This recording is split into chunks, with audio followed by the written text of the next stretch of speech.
This video is sponsored by WeGuard.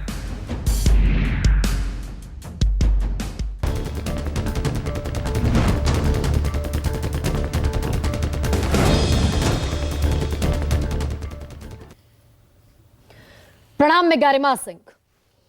वैसे तो आज देश में चुनावी शोर है, लेकिन इसी चुनावी शोर के बीच मैं बात करूंगी उन शहीदों की जो मादरे वतन को अपना सर्वोच्च बलिदान देते हैं, अपनी जान कुर्बान करते हैं, या फिर कहें कि वीर गति को प्राप्त होते हैं।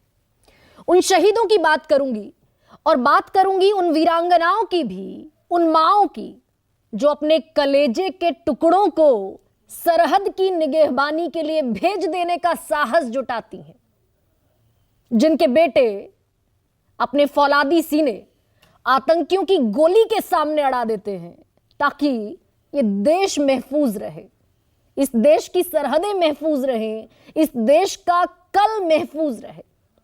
लेकिन इस वीरगति को या फिर इस शहादत को क्या हमारी सियासी जमात रुस्वा करती है, और बार बार रुस्वा करती है, एक दफा नहीं कई मर्तबा रुस्वा करती है।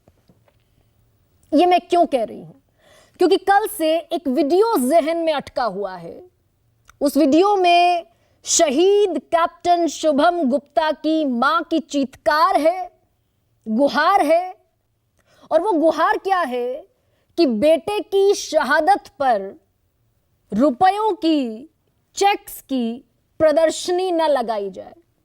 मैं चाहूंगी कि सबसे पहले ये वीडियो आप तक पहुंचे, इस मां की चीत्कार आप तक पहुंचे।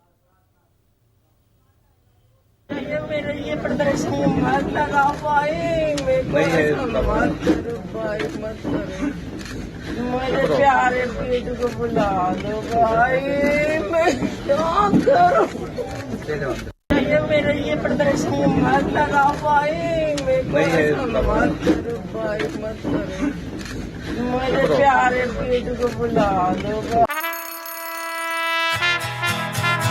La la la la la la la la la la la। Rahul तन के साथ मन को जगाओ वीगार्ड वाटर हीटर्स के संग। वीगार्ड। भाई मैं क्या करूं?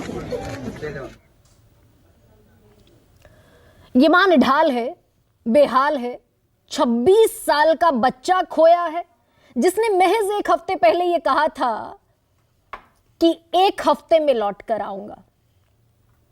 लेकिन इस मां के सामने प्रदर्शनी किस चीज की लगाई जा रही है? ये नेता जो खड़े हुए हैं चेक लेकर हाथ में, उत्तर प्रदेश सरकार में मंत्री है योगेंद्र उपाध्याय, उच्च शिक्षा मंत्री, और नुमाइश इस बात की है कि यह दिखाया जा सके कि 50 लाख का चेक शहीद की मां ने अपने हाथ में पकड़ लिया है। यह इस देश की सियासी जमातों की हकीकत है। और यह सिर्फ एक इकलौता वीडियो नहीं है। कल ही राजौरी के ही इलाके में ये जो एनकाउंटर हुआ, जिसमें हमने अपने 5 जवानों को खोया, 5 जवानों की शहादत हुई, उन्हीं में से एक और जवान अलीगढ़ पार्थिव शरीर पहुंचा। 8:30 बजे अंतिम संस्कार का वक्त तय हुआ था। शहीद के पिता 1.5 घंटे तक तिरंगा हाथ में लेकर खड़े रहे, लेकिन अंतिम संस्कार रुकवा दिया गया क्योंकि उत्तर प्रदेश सरकार के ही एक और मंत्री को, लक्ष्मी नारायण चौधरी को वहां पर पहुंचना था। 9:30 बज गए। शहीद की शहादत को राजनीतिक रैली समझ लिया गया, और जब यूपी सरकार के मंत्री वहां पहुंचे तब जाकर शहीद के पार्थिव शरीर को मुखाग्नि दी गई।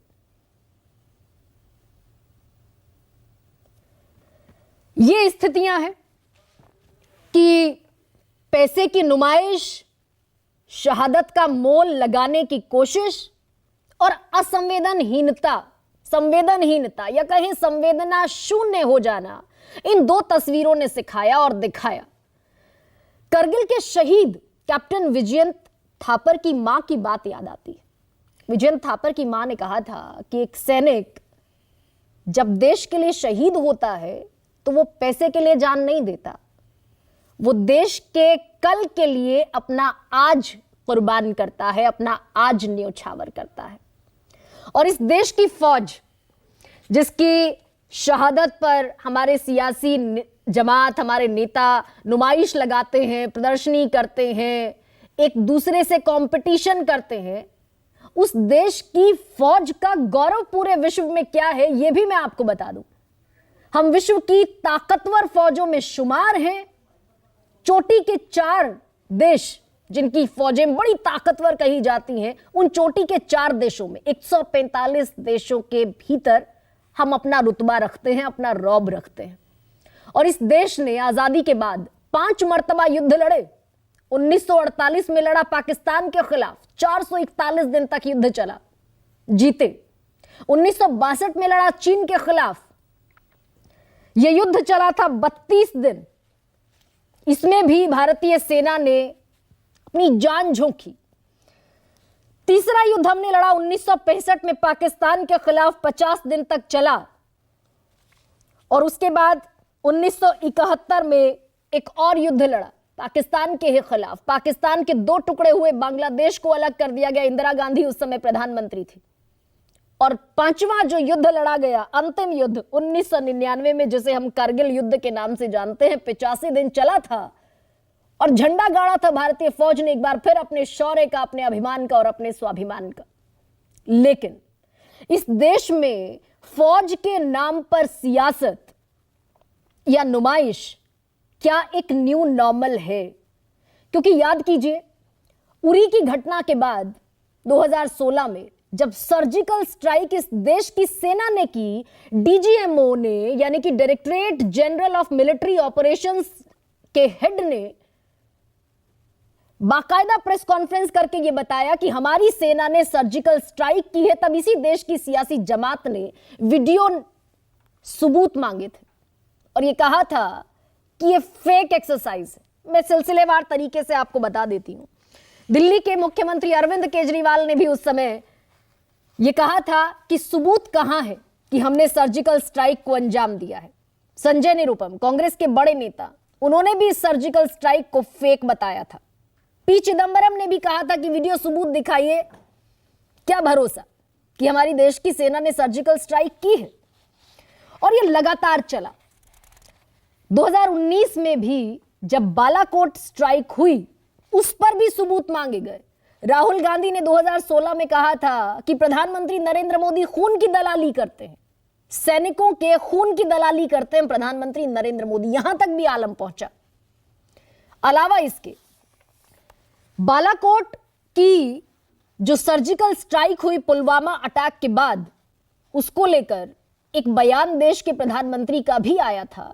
लातूर में, महाराष्ट्र में उन्होंने वोट की अपील की थी और उन्होंने ये कहा था कि मैं पहली बार वोट देने जा रहे लोगों से पूछता हूं कि क्या उनका वोट उन सैनिकों को समर्पित हो सकता है जिन्होंने पाकिस्तान के बालाकोट में एयर स्ट्राइक की थी। क्या आपका पहला वोट उन्हें समर्पित हो सकता है? ये देश के युवाओं से अपील थी प्रधानमंत्री की। क्या आपका पहला वोट उन्हें समर्पित हो सकता है जो पुलवामा हमले में शहीद हो गए? तो क्या इस देश में फौज का शौर्य, फौज का अभिमान एक सियासी टूल बनता रहेगा? शहादतें होती रहेंगी, मां की चीत्कार गुहार हम सुनते रहेंगे और मूक दर्शक बने रहेंगे। इसीलिए आज जब इस देश में चुनावी माहौल है, चुनावी शोर है, तब यह तय हुआ कि इस पर चर्चा होगी। और इसीलिए किसी राजनीतिक जमात के व्यक्ति को नहीं बुलाया गया। मेरे साथ जो मेहमान होंगे वो इस देश के ब्रेव एंड प्राउड सोल्जर्स, जिन्होंने इस देश के लिए लड़ाइयां लड़ी, वो इस प्रोग्राम का हिस्सा रहेंगे। ऐसे में सबसे बड़ा सवाल आज का क्या है, वो मैं आपके सामने रखती हूं। शहादत का ये कैसा सम्मान और रोते परिवारों के सामने नेताओं की नुमाइश कब तक? This video is sponsored by WeGuard.